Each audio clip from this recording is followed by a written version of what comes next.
Hi there! Welcome to Pallet University and the next part of our PaleoPokes series, where we talk about fossil Pokemon from an actual paleontologist perspective. It's been quite a while since I've updated this series or really had any non-Let's Play videos on this channel, but in reality, to a paleontologist who studies things from millions of years ago, timelines don't really mean all that much. However, if you haven't seen the last couple of videos in this series, make sure to check those out. In those videos, I break down all of the new, weird fossil Pokemon that were introduced in Generation 8, and the playlist will be the first link down in the description. Today we're kicking off the second half of this series, where we transition from talking about the Generation 8 fossil Pokemon to the fossil Pokemon from every other generation. But before we get into the weeds of the fossil Pokemon from the previous generations, first, we need to talk about how they got that way. The process of fossilization. Fossilization is an incredibly complex process where life forms from animals to plants to single-celled organisms sort of become part of the rock that they were buried in when they died. As a paleontologist, whenever we talk about fossilization, the first question that gets asked is, how long does it take? And there's not really a straightforward answer to that, because you can find things from something that's newer that is fossilized, and then something that's older that is not completely fossilized, and there's no, boundary that's, this thing's been buried for 10,000 years, it's now a fossil. There's not a straightforward answer to that. And I could talk for 2 to 3 hours about the whole process of fossilization, because it's very interesting, but we're not here to talk about exactly how it works in our world. We're here to sort of theorize and brainstorm how it happens in the world of Pokemon. You may have heard a theory at some point that fossil Pokemon who up until Generation 8 were all rock type were not always rock type. They become rock type through the process of being fossilized and then revived. There's never really been much proof until Generation 8, which we will circle back to, but it always made sense to me, and most of the fossil Pokemon look like they could have another type besides rock. But why do they turn into the rock type to begin with? Well, that's probably because fossils themselves are technically rocks. I mean, you could have the leg bone of a dinosaur or the tusk of a mammoth, and while yes, they are slightly chemically different than rocks, they are still rocks. There's many things that, including a really controversial court case, which I could also talk about several hours on, that say that fossils are rocks. In fact, one of the definitions of a fossil is evidence of past life that has been sort of replaced with minerals, rocks. Typically, it's either the mineral quartz or calcite for lots of chemistry reasons. But that's one of the key definitions of being a fossil. And I've had this little hypothesis in my mind for quite a while that some types are sort of quote-unquote stronger than others, and sort of the weaker types get replaced with rock during fossilization.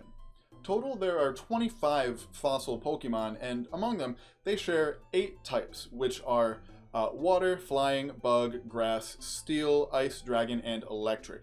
And 9 if you count rock, because there's no way of knowing whether a fossil Pokemon was rock type before fossilization.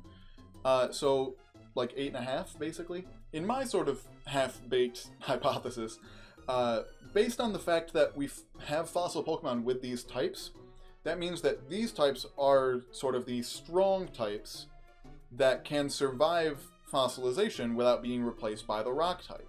So to me, this means that a fossil Pokemon, before it was fossilized, could not have been a dual typing where both of its types were in this sort of strong category. Which is a little confusing, so I'll break it down with an example. Aerodactyl is often compared to Dragon-type Pokemon because superficially it looks a lot like a Dragon-type, a lot more than some Pokemon that are actually Dragon-types. And also Lance had one on his team in both Generations 1 and 2. However, Aerodactyl could not have been a Dragon-flying type when it was alive originally, because if it were, that Dragon typing would have survived. And we know from Tyrunt and Tyrantrum, and also the fossilized Drake fossil, that the Dragon typing is strong enough to survive fossilization. As for the quote-unquote weak types, that leaves normal, fighting, poison, fire, ground, ghost, psychic, dark, and fairy as the types that sort of get eroded away by the rock type in the process of fossilization. Using the same example as before, Aerodactyl couldn't have been dragon flying, however it could have been ghost flying. And I'm not saying that that was its typing before fossilization, but for my prediction on what it could have been, make sure you check out next episode where we talk about the Generation 1 fossils. Now, one of the most important parts of being a good scientist is being able to acknowledge when there are holes in a theory or idea or hypothesis that you might have. And one of them is that there's a possibility that the types are not put in like a category of strong and weak, just that some types are stronger than others. In that scenario, if a Pokemon is dual typing before it's fossilized, whichever of the two is weaker is the one that just gets replaced. In this sort of scenario, Aerodactyl could have been dragon flying, but the flying type is quote-unquote stronger than dragon type, and therefore the dragon typing is the one that gets eroded away. Whereas looking at Tyrunt and Tyrantrum, they might have been pure dragon type before they were fossilized, or they could have been something like dragon fire, and the fire type was the one that got replaced because dragon is stronger than fire, and but that sort of leads into the whole circular nature of this, and that there's no way of knowing that that's the case. You know, short of Game Freak eventually giving us like a living form of a fossil Pokemon before it was fossilized, there's no way to know whether that's an untestable hypothesis, which is something that we desperately try to avoid in science because it's like trying to prove a negative. It's something that you just can't do. So I really doubt Game Freak will ever give us that kind of thing, but a scientist can hope. Anyway, I mentioned earlier that Generation 8 gave us some evidence that fossil Pokemon were not always the rock type. And naturally, this evidence comes from the fossil Pokemon themselves. None of them are rock types, which to me seems like evidence that if they're preserved well enough, Pokemon fossils may not be altered and may not ever gain the rock typing. And this is actually the case in the real world. My first ever research project in college that was my own individual research, it was in spring of 2017, and my advisor had me looking for unaltered shell remains in this group of clams that he is very well known for working with. And for being clams, they were kind of neat. They had very, very thin shells, like about the thickness of about 2 hairs worth. So very, very thin shelled. But he was having me look for unaltered shell crystal structure. So, and you know, these fossils were from over 200 million years ago. So it's possible, you know, we didn't find any, spoilers. It is possible that, you know, original material can go that long without being altered. It's just extremely unlikely. So based on, in my opinion, how well preserved these fossils from Generation 8 are, and the vast quantity of them, seemingly unlimited, and in game mechanics actually unlimited, quantity of them that you, or I guess the digging duo, dig out from that rock wall in Gala, right next to the breeders in the wild area, I think that this wall might be an example of what we in paleontology call a Lagerstätten.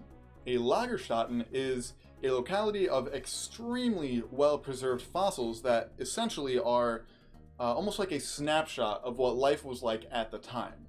Most of the fossils of feathered dinosaurs that you have ever seen have come from Lagerstätten because feathers themselves are usually quite fragile and don't preserve well.